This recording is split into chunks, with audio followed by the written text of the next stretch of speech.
एक समय की बात है, महात्मा बुद्ध बिहार के पास एक राज्य में भ्रमण कर रहे थे।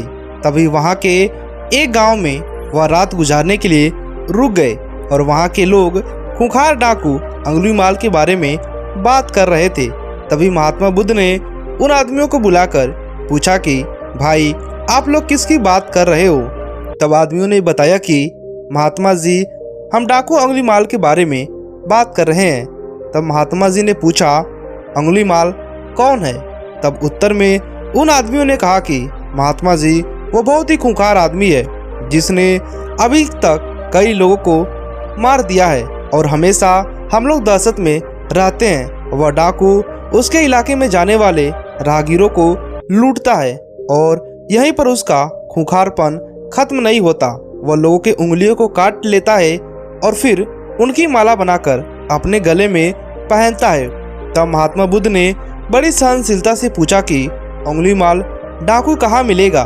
तब उन लोगों ने जवाब दिया कि वह यहाँ से कुछ ही दूरी पर एक जंगल में रहता है, वहीं उस अंगुलीमाल का बसेरा है।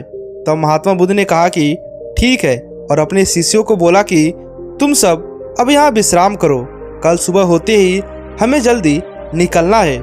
सुबह हुई और महात्मा बुद्ध ने अपने शिष्यों से कहा कि चलो शिष्यों, हम अब उस जंगल की ओर प्रस्थान करते हैं। तब सभी शिष्य डर गए और बोले, जंगल की तरफ? लेकिन गुरुजी, वहाँ तो अंगुलीमाल डाकू रहता है, अगर हम वहाँ जाएंगे तो वो हमें मार डालेगा, हमारी उंगलियां काटकर उनकी माला बनाकर वह धारण करेगा। तब महात्मा बुद्ध बोले, शिष्यों, कभी भी किसी परिस्थितियों में डरना नहीं चाहिए, लेकिन कोई बात नहीं, अगर तुम लोग नहीं जाना चाहते हो तो कोई बात नहीं, मैं तुमको वहां जाने के लिए बाध्य नहीं करूंगा, जैसी तुम्हारी इच्छा। महात्मा जी जंगल की तरफ प्रस्थान करने लगे। ज्यों ही प्रस्तुत हुई, गांव वालों ने और शिष्यों ने उन्हें बहुत रोका, लेकिन वह नहीं माने और जंगल की ओर चल पड़े। फिर अंततः वह जंगल पहुंच गए जहां की अंगुलीमाल रहता था। जब वो डाकू की नज़र महात्मा बुद्ध पर पड़ी तब वह महात्मा जी को बड़े आश्चर्यजनक तरीके से देखने लगा और सोचने लगा कि इस जंगल में आदमी साथ मिलकर भी नहीं आते और यह अकेला चला आया है।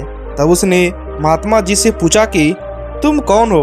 महात्मा बुद्ध ने उत्तर दिया, मैं एक राहगीर हूँ। अंगुलीमाल ने कहा, भाई, तुम यहाँ अकेले आ गए हो, तुम्हें पता नहीं मैं कौन हूँ? तो महात्मा बुद्ध ने जवाब दिया कि हाँ, तुम भी मेरे तरह एक इंसान हो। तब अंगुलीमाल ने कहा कि लगता है तुम इस जगह नए नए आए हो, तुम्हें शायद मेरा नाम नहीं पता। उसने बड़े सरलता के साथ कहा। महात्मा बुद्ध ने कहा कि मुझे तुम्हारे बारे में गांव वालों ने बताया था। तब अंगुलीमाल ने कहा कि तुम यहाँ फिर भी चले आए, तुम्हें मुझसे डर नहीं लगा क्या? तब महात्मा बुद्ध ने कहा कि डर कैसा, मुझे तुमसे क्यों डर लगेगा? तब वह डाकू गुस्से से लाल पीला होकर महात्मा बुद्ध को घूरने लगा और कहने लगा कि तुम्हें नहीं पता कि मैं कितना ताकतवर हूँ। मेरे डर के कारण अच्छे अच्छे बड़े बड़े दिग्गज आने की हिम्मत नहीं करते हैं जंगल में, तुम यहाँ मरने चले आए हो। तब महात्मा बुद्ध ने कहा कि ताकतवर में तो तुम्हें ताकतवर नहीं मानता। तब तो गुस्से से लाल आंखें करके वह डाकू महात्मा की तरफ देखने लगा। तब अंगुलीमाल ने कहा कि तुम्हें नहीं पता कि मैं कितने आदमियों को मार चुका हूँ। मेरे गले में यह माला देख रहे हो, मैंने उन आदमियों को सिर्फ लूटता ही नहीं बल्कि उनके हाथों की उंगलियों को काटकर अपनी तरफ माला पिरोकर उसे पहनता हूँ। यह कहते हुए अंगुलीमाल जोर जोर से हंसने लगा। महात्मा बुद्ध मंद मुस्कान के साथ हंसने लगे। तब वह डाकू आश्चर्य से महात्मा बुद्ध को देखने लगा और सोचने लगा कि अरे, यह कैसा इंसान है, मुझसे डरने की बजाय यह इस तरह से हंस रहा है।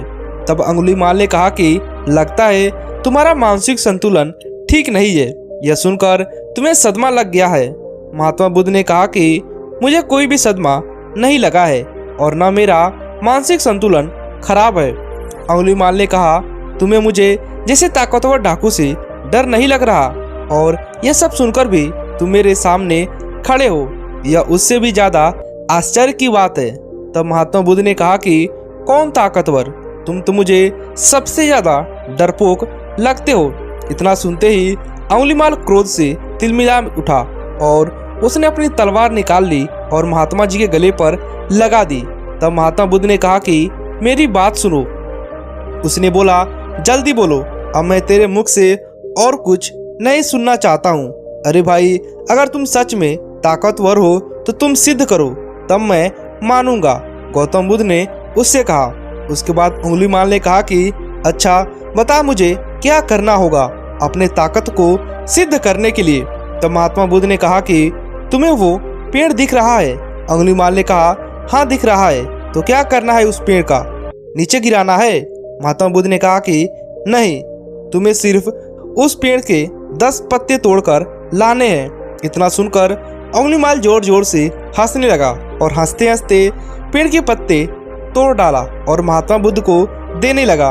महात्मा बुद्ध ने कहा कि जाओ, अब ये पत्ते उस पेड़ पर वापस जोड़ कर आओ। तब अंगुलीमाल हैरानी से महात्मा बुद्ध को देखने लगा। तब महात्मा बुद्ध ने कहा कि क्यों, क्या हुआ?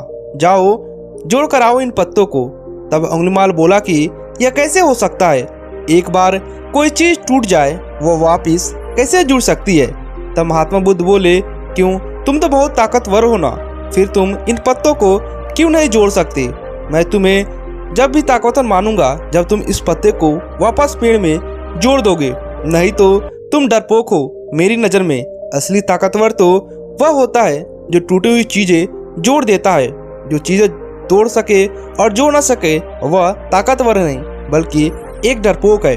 यह सुनकर अंगुलीमाल महात्मा बुद्ध के चरणों में गिर गया और उनसे कहने लगा कि महाराज जी, आप मुझे क्षमा करें। सचमुच मुझे आज एहसास हुआ कि मैं कितना बड़ा पापी हूँ। मैंने कितने निर्दोष लोगों को खून बहाया और उन्हें लूटा। महात्मा बुद्ध बोले कि तुम्हें अपने पापों का एहसास हुआ, यह बहुत ही बड़ी बात है। अगर तुम्हें सचमुच अपने किए पर पछतावा है तो आज ये सच्चाई और अच्छे राह पर चलो, दीनों की, गरीबों की मदद करो और अपनी ताकत का इस्तेमाल जरूरतमंदों की रक्षा में करो। तब मैं अंगुलीमाल अच्छे रास्ते पर चलने लगा और अपनी कहानी शुरू कर दी।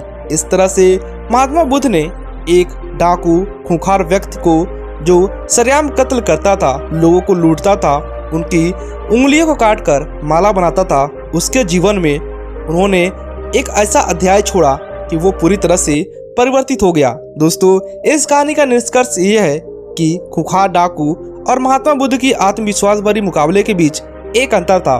जबकि डाकू आत्मविश्वास की कमी के कारण हार गया, महात्मा बुद्ध ने अपनी आत्मशक्ति को पहचाना और सच्चे आत्मविश्वास की प्राप्ति की।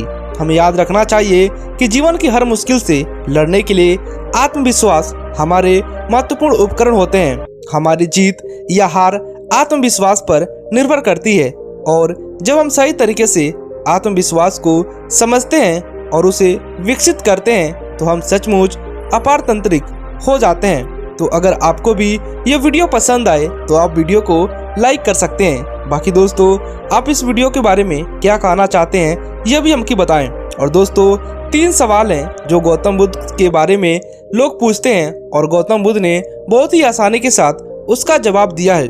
पहला सवाल है, आत्मविश्वास की रक्षा करने के लिए क्या उपाय है? गौतम बुद्ध ने कहा है, आत्मविश्वास की रक्षा के लिए ध्यान और मनन, सकारात्मक सोच, अभियांत्रिकरण, स्वयं संयम और स्वाधीनता की प्रतीक्षा की आवश्यकता होती है। क्वेश्चन नंबर 2, महात्मा बुद्ध के आत्मविश्वास के क्या तत्व हैं? महात्मा बुद्ध के आत्मविश्वास के मूल तत्वों में स्वयं संयम, प्रशासन और स्वाभाविकता का महत्वपूर्ण स्थान है। तीसरा प्रश्न है, क्या आत्मविश्वास की कमी व्यक्ति के जीवन को कैसे प्रभावित कर सकती है? आत्मविश्वास की कमी व्यक्ति को आत्मसंदेह, कार्यक्षमता में कमी, निराशा, संघर्ष और सामाजिक और व्यक्तिगत संबंधों से प्रभावित कर सकती है। आपको यह कहानी कैसी लगी हमें नीचे कमेंट कर बताइएगा और वीडियो देखने के लिए आपको दिल से धन्यवाद। नमो बुद्धाय।